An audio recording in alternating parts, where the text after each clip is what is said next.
Hallo ihr Lieben und herzlich willkommen zu einem neuen Hashtag Real Talk. Heute vermutlich ein bisschen kürzer, weil es abartig heiß ist, okay? Ich werde wahrscheinlich innerhalb von wenigen Minuten hier tropfen.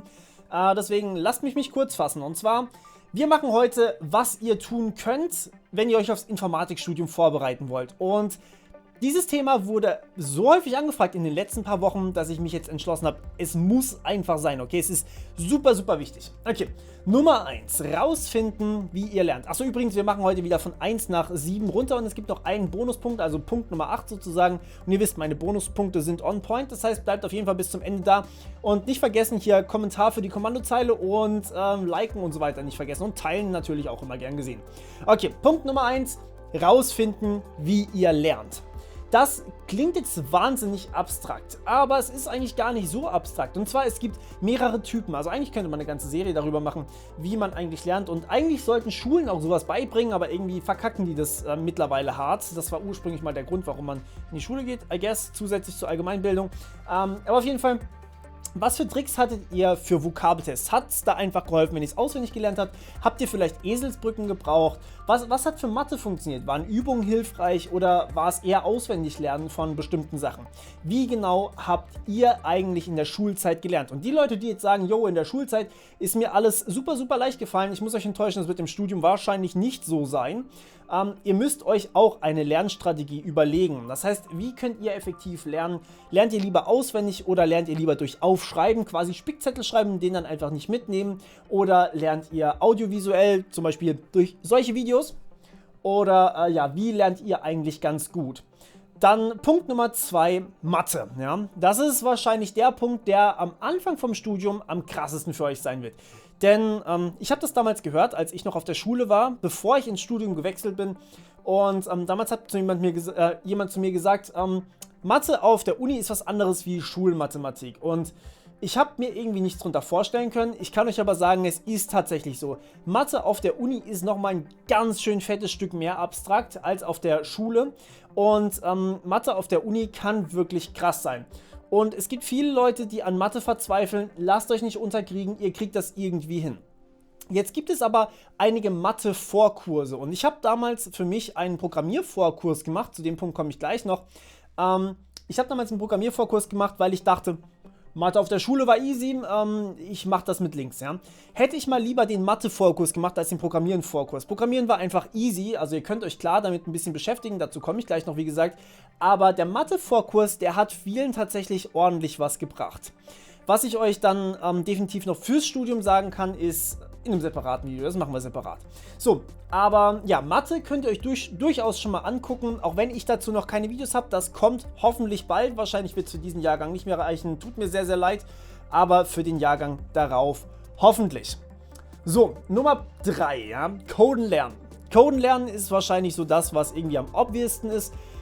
Für die Leute, die Informatik studieren wollen, die werden ja programmieren bis zum Sankt Nimmerleinstag. Ja, tatsächlich ist es ein bisschen anders. Ihr werdet in den ersten paar Semestern, wenn ihr auf der Uni seid, werdet ihr mehr Mathe haben als Programmieren.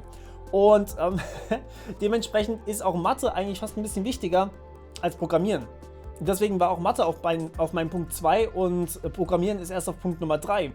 Aber ihr könnt natürlich euch ein kleines bisschen Last von den Schultern nehmen, während dem Studium auch noch Coden zu lernen. Wenn ihr schon objektorientiert programmieren könnt, also es muss nicht irgendwie mit Generics und Wildcards oder so einer Scheiße sein, sondern es reicht schon, wenn ihr ganz normal Objektorientierung könnt, vielleicht ein bisschen mit Interfaces und abstrakten Klassen und dann war's das schon. Schaut euch dazu zum Beispiel meine Programmieren-Lernen-Playlist an, da findet ihr eigentlich so ziemlich alles, was ihr braucht und noch sehr viel mehr als das, was ihr in den ersten paar Semestern braucht, okay? Aber ja, ich nehme an, die meisten von euch können schon programmieren. Aber ansonsten, guter Tipp, fangt damit auf jeden Fall mal an. Nummer 4, Englisch. Ja, manche Vorlesungen in der Schule werden auf Englisch sein. Wenn ihr Bock habt, geht in Urlaub.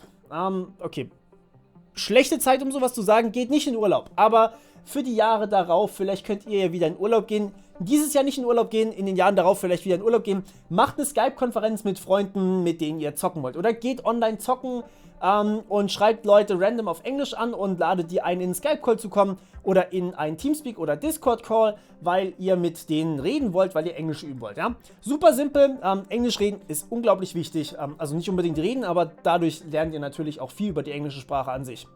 Kann ich immer empfehlen. Vokabeln büffeln bringt es nicht so sehr. Das würde ich euch nicht empfehlen. Zockt Spiele auf Englisch, guckt Filme auf Englisch. Englisch ist ganz gut. Manche Vorlesungen sind auf Englisch, die versteht ihr dann auf jeden Fall. Okay, und für die armen Schweine, die Software-Vorlesungen auf Deutsch haben, ihr wisst genau, wen ich meine. Es kann vorkommen, dass Informatikprofessoren sich einen Spaß daraus machen, alle Begriffe ins Deutsche zu übersetzen und keine Sau weiß mehr, was damit gemeint ist. Und ja, ich rede von einem gewissen Dozent am KIT, den ich auch hatte. Wir haben bis zum Ende der Vorlesung gebraucht, um rauszufinden, was Kellerautomaten sind, okay? Also Nummer 5, ein Laptop. Ja, ich wurde schon oft gefragt, brauche ich einen PC, brauche ich einen Laptop fürs Studium? Und die Antwort ist ja, aber nicht unbedingt. Es gibt im Normalfall an jeder Uni einige Poolräume, wo ihr dann tatsächlich auch einen Rechner zur Verfügung gestellt bekommt. Das heißt, ihr müsst keinen eigenen Rechner haben. Ihr könnt euch eigentlich auch immer in diesen Poolraum irgendwo hinhocken und dort dann coden oder was auch immer ihr macht. Aber es ist absolut sinnvoll, einen Laptop zu haben, denn ansonsten müsst ihr irgendwie die Vorlesung anders mitschreiben oder anders besuchen. Und ich hatte damals, also ich habe mich eigentlich den Großteil meines Informatikstudiums um einen Laptop gedrückt. Ich hatte am Anfang einen, der ist dann immer schlechter geworden, dann habe ich ihn irgendwann aufgegeben und habe dann eigentlich nur noch von zu Hause aus gecodet, beziehungsweise halt mit dem Stand-PC irgendwas gemacht und in den Vorlesungen halt nicht mitgeschrieben. Es ist ratsam, zumindest einen Laptop zu haben, der ein bisschen was kann.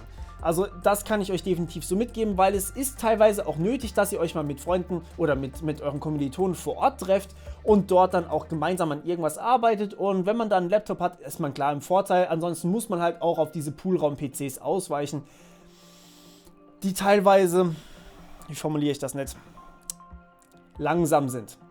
Und ja, das ist eigentlich so der Punkt. Ein PC mag ich persönlich sehr viel lieber. Ich habe auch aktuell eigentlich immer einen PC. Ich benutze meinen Laptop. Ich habe einen, aber ich benutze ihn quasi nie, außer wenn ich muss, also wenn ich unterwegs bin. Aber ansonsten, ja, für Studium Laptop sinnvoll.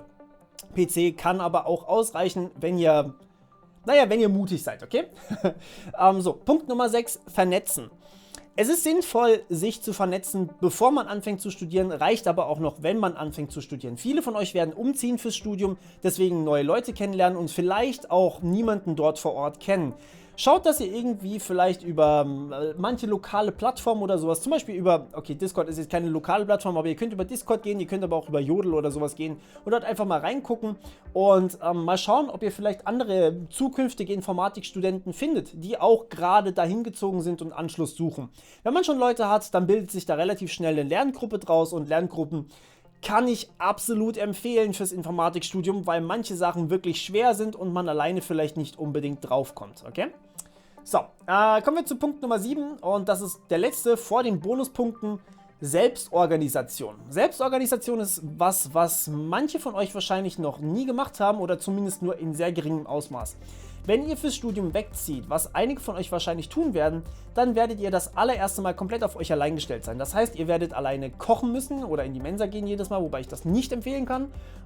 Ihr werdet höchstwahrscheinlich dann auch alleine eure Wäsche machen und so Zeugs. Und ich habe Kommilitonen gehabt, die haben ihr ganzes Zeug mitgenommen zu ihrer Familie und haben dort ihre Mutter quasi waschen lassen. Das ist viel Geschleppe und super aufwendig. Ja, es ist normal, dass man immer mal wieder an den Wochenenden heimfahrt. Das habe ich auch so gemacht. Das ist, glaube ich, ganz normal. Aber versucht so viel wie möglich auch selbst zu organisieren, weil es wird euch niemand abnehmen. Und das ist wahrscheinlich einer der größten Punkte, der Erstsemester so ein bisschen schreckt vom Wegziehen. Aber ich würde es euch tatsächlich empfehlen. Dadurch kann man sehr viel Selbstständigkeit auch lernen und auch sehr viel effizienter leben, als es vielleicht die Eltern vorgemacht haben. Also es war zum Beispiel bei mir so, weil ich vielleicht nicht so einen Putzfimmel habe wie meine Mom, I guess. Aber ja, das kann ich euch definitiv auch als Ratschlag geben. Und ja, in dem Zusammenhang beraten für Selbstorganisation, was meine ich damit? Naja, fragt tatsächlich eure Mütter oder Väter oder wer auch immer bei euch zu Hause alles regelt. Fragt ihr einfach mal, was man so können muss. Fragt ihr einfach mal nach ein paar Tricks oder beobachtet sie einfach mal, was sie so tagtäglich machen, wann sie das machen und was sie da so für Eigenheiten sich eingearbeitet haben. Lasst euch nicht zu sehr drauf ein, aber probiert es auf jeden Fall mal aus. So, und der letzte Tipp, und das ist der Bonustipp, und der ist eigentlich der wichtigste, ja, genießt eure Freizeit, weil, also ernsthaft jetzt, ja, es heißt nicht, dass ihr chillen sollt, bis das Studium anfängt, aber nehmt euch ein bisschen Auszeit. Abitur ist hart und auch das Lernen darauf ist hart und Studium ist auch hart, ja. Da mal so eine gewisse Zeit lang Pause dazwischen zu haben, ist meiner Meinung nach wirklich was man nicht vermissen sollte. Klar, viele werben mit diesen Semesterferien, wo ja keine Vorlesungen sind, aber es sind eigentlich keine Semesterferien, wie uns immer wieder klar wurde, sondern es ist sogenannte vorlesungsfreie Zeit. Das bedeutet, es finden keine Vorlesungen statt. Das heißt nicht, dass ihr keine Veranstaltung habt. Ihr werdet Praktika und auch Seminare in dieser Zeit haben. Und was ganz, ganz Schlimmes, ihr werdet viele Prüfungen in dieser Zeit haben. Also zumindest war es bei uns so. Und ich war dankbar, dass die Prüfungen verteilt waren auf die ganze vorlesungsfreie Zeit. Denn man braucht im Studium die Zeit, um sich auf eine Prüfung vorzubereiten. Es funktioniert nicht mehr so wie in der Schule, dass man vielleicht mal gar nichts machen konnte oder vielleicht 1-2 Tage mal sich kurz vorher das Zeug angucken muss. Man muss wirklich lernen. Also das, was ihr teilweise für eine Vorlesung lernt, das ist ungefähr so viel, was ihr teilweise für ein ganzes Fach im Abitur können musstet, okay? Also die Menge an Stoff ist teilweise wirklich so viel, dass ihr diese Vorbereitungszeit auch wirklich braucht. Und versucht, wenn ihr könnt, euch vielleicht nicht unbedingt zu viele Prüfungen auf eine Woche zum Beispiel zu legen. Also ich hatte Kommilitonen, die hatten wirklich mehrere Prüfungen in einer Woche. Das war einfach nur der Horror, weil man eben mehrfach zwischen den Fächern switchen musste. Ich habe das immer so versucht, wenn es halt zu viele Prüfungen in einer Woche waren, habe ich die Nachklausur geschrieben und dadurch hatte ich tatsächlich kein Problem. Ich hatte immer so 2 bis 3 Wochen, wo ich mich auf eine Prüfung vorbereiten konnte. Und also den ganzen Stoff nochmal nachbearbeiten vom Semester, teilweise zumindest, teilweise habe ich das auch schon während dem Semester gemacht und dann eben im Semester in den vorlesungsfreien Zeiten einfach nur noch das Zeug lernen. Aber wie gesagt, Tipps zum Studium kommen in einem separaten Video, schreibt mir in die Kommandozeile, wenn ihr Bock drauf habt, also in die Kommentarspalte für die, die neu dazugekommen sind. Und ja, wenn ihr noch irgendwelche anderen Vorschläge oder wichtige Infos haben wollt, dann schreibt mir das auch ganz gerne und vor allem schreibt mir auch, was eure Tricks sind, wenn ihr schon angefangen habt zu studieren und dieses Video trotzdem guckt, I guess. Schreibt mir trotzdem, was eure Tricks waren, die ihr so vor dem Studium gemacht habt und was ihr da so alles gemacht habt. Alles klar, das war's von meiner Seite. Wir hören uns wieder beim nächsten Mal. Bis dann, ciao.